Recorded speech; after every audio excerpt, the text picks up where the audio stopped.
Ferrari were supposed to leave Monaco with control. Instead, they left with tension. On Friday, the SF-26 looked like the car to beat. Leclerc fastest. Hamilton right there. Then Hamilton fastest. Leclerc second. Ferrari had the perfect circuit, the perfect conditions, and the perfect chance to hurt Mercedes. Then qualifying exposed the problem. Leclerc was on a pole-threatening lap. Fastest in Sector 1. Fastest in Sector 2. Then the wall ended everything. Hamilton rescued third, but Ferrari lost the front row. Leclerc fell to fourth. Antonelli stole pole from Mercedes. Verstappen split the fight in second. And suddenly, the team that looked unstoppable 24 hours earlier looked fragile when it mattered most. That is why the tension inside Ferrari is so dangerous. Because Monaco did not prove the SF-26 is slow. It proved something worse. Ferrari had the pace to win, but not the control to deliver. And if a car can dominate Friday, collapse on Saturday, and leave both drivers asking what went wrong, then this is no longer just a qualifying mistake. It is a warning that Ferrari's championship fight may be breaking from the inside. Subscribe to the channel. To understand why Ferrari's tension after Monaco became so serious, you have to start with the cruelest part. Ferrari were not exposed because they were slow.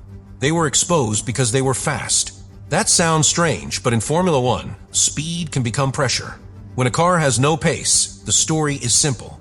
The team needs upgrades. The drivers need patience. The engineers need time.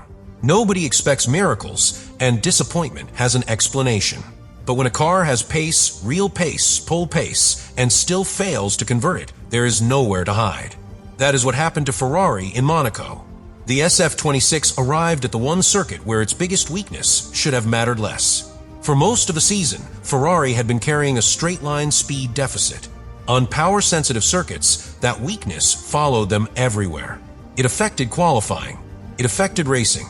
It affected overtaking, defending, tire usage, and strategy. But Monaco is different. Monaco does not reward pure power the same way.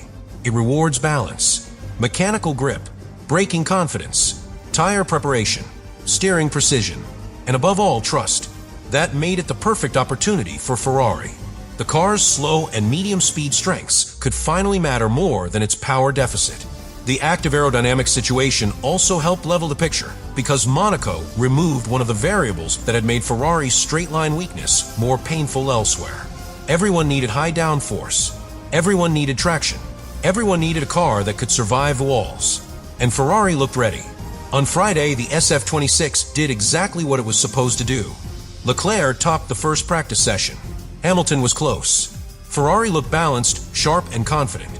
Then Hamilton topped the second practice session, with Leclerc right behind. That was not a quiet Friday. That was a statement. Ferrari had not simply shown competitive pace. They had created expectation.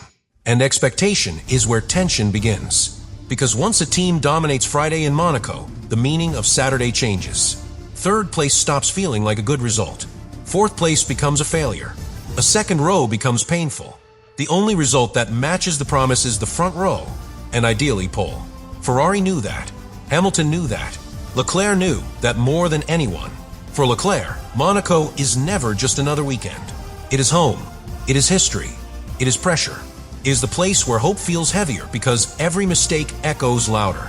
A pole lap in Monaco for Leclerc is not just a qualifying result. It is something emotional, something personal, something that can change the way a season feels. And on Friday, Ferrari gave him reason to believe. That is what made the collapse so brutal. Because the weekend did not slowly slip away. It turned. Saturday morning brought the first warning. Mercedes showed more pace. Antonelli topped final practice. The session was messy with interruptions, but the message was clear.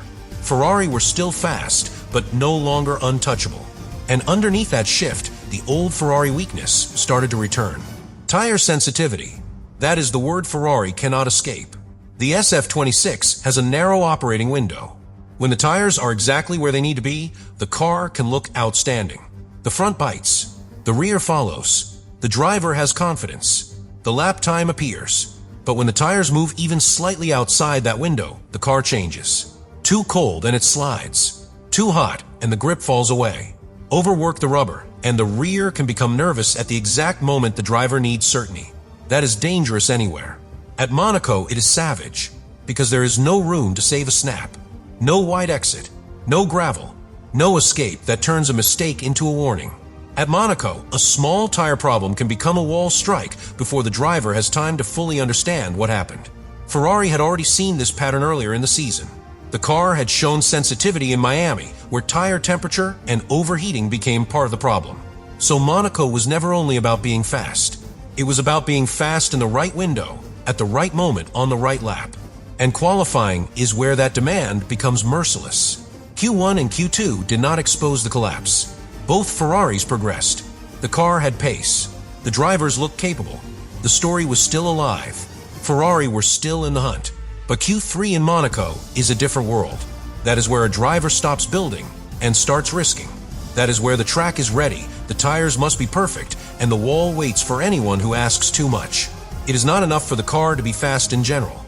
It has to be predictable, corner after corner, through one lap, where every centimeter matters. Hamilton delivered a controlled lap.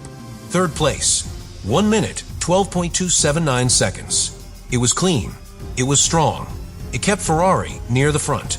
And in isolation, it was a result most teams would accept. But Ferrari were not chasing acceptance. They were chasing pole. And Leclerc's final lap showed why. He was not out of the fight. He was not dragging a weak car. He was flying. Fastest in the first sector. Fastest in the middle sector. The lap was alive. The home pole was possible. The Ferrari promise from Friday had not disappeared completely. Then the closing sector arrived, and the wall ended the dream. That moment is why tension inside Ferrari became unavoidable, because it created two truths at the same time. The SF-26 was fast enough to fight for pole. The SF-26 was also fragile enough to punish the driver before the lap was finished. That is a brutal combination. A car that is slow gives you disappointment. A car that is fast but fragile gives you regret. And regret is much harder to manage inside team, because everyone can see what might have happened. The engineers can see the sector times. The drivers can feel the missed opportunity. The strategists understand what track position means in Monaco. The championship table shows why Ferrari could not afford to waste one of its best chances. This was not just a lost pole. It was a lost weapon. Monaco was one of the few circuits where Ferrari could realistically hope to neutralize its power deficit and attack Mercedes on equal terms. If Ferrari had taken pole, they could have controlled the race from a front. They could have put pressure on Antonelli. They could have cut into Mercedes' momentum. They could have turned Friday promise into Sunday authority. Instead, Antonelli took pole. Verstappen took second. Hamilton took third. Leclerc took fourth. That order hurt Ferrari in multiple ways. Mercedes, the championship leader, got the best position on the most overtaking-resistant track of the season. Red Bull, a team that had been struggling, suddenly placed Verstappen between Ferrari and the win. Hamilton saved a strong result, but not the one Ferrari needed. Leclerc, the home hero, ended the session with a crash and a radio reaction filled with frustration. That is tension from every angle. Hamilton's side of the garage can say he executed. Leclerc's side can say he had the higher peak. The engineers can say the car had pace. The result sheet says Ferrari failed to convert. And in Formula One, the result sheet always has the final word. This is where the internal questions become sharp. Did Leclerc overpush? Was the tire window too narrow? Did the balance shift across the lap? Did Ferrari's new front wing help the car in practice, but make the rear more sensitive when pushed harder? Was the preparation lap correct? Was the timing of the final run ideal? Did the team fully understand how the SF-26 would behave as track conditions changed? These questions matter because they decide whether Monaco was a driver mistake, a car problem, a team execution issue, or all of them at once. And the most uncomfortable answer is the last one. Because if it was just one mistake, Ferrari can isolate it. If it was only Leclerc over the limit, the lesson is personal. If it was only tire preparation, the team can adjust procedures. If it was only setup, the engineers can refine the direction. But if Monaco was a connected failure, then Ferrari's problem is deeper. A narrow tire window, a car that becomes fragile when pushed, a team still trying to execute perfectly under pressure, drivers with different ways of extracting pace, a championship rival that keeps delivering when the moment arrives. That is not a small issue. That is a title problem. And Ferrari know it, because the constructors' gap to Mercedes was already significant. Antonelli was leading the Drivers' Championship. Russell was second. Leclerc and Hamilton were chasing, but they were not controlling the season. Ferrari needed weekends like Monaco to close the gap, not to explain why the chance disappeared. That is why the tension is bigger than one wall tap. It is about conversion. Ferrari have had speed before. Ferrari have had hope before. Ferrari have had cars that look good enough to create belief. But championships are not won with belief. They are won when belief becomes execution. Mercedes executed. Ferrari did not. That is the painful contrast. Antonelli's pole was not just a fast lap.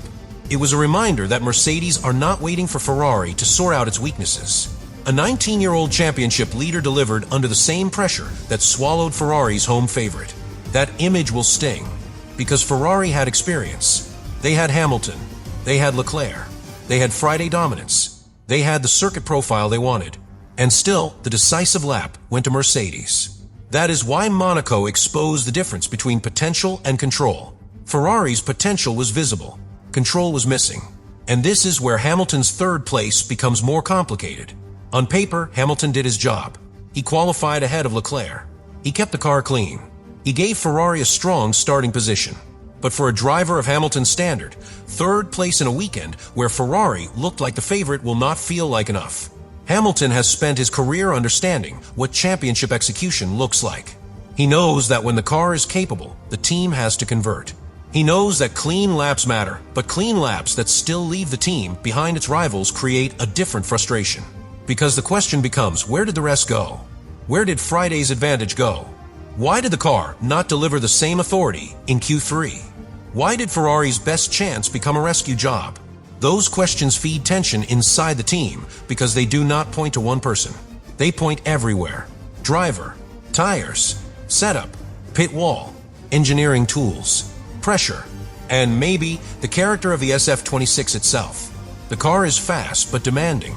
That is the clearest truth Monaco gave us. It can be brilliant when everything is aligned, but when the window narrows, it stops being forgiving. In Formula One, a demanding car can still win races, but it makes championships harder because it requires perfection too often. A championship car cannot require perfection every time. It must give the driver a margin. A little protection when the tires are not ideal. A little stability when the lap is aggressive. A little consistency when track conditions evolve. A little forgiveness when the pressure forces a driver to take more curb, brake slightly later, or trust the rear in a corner that is already waiting to punish him.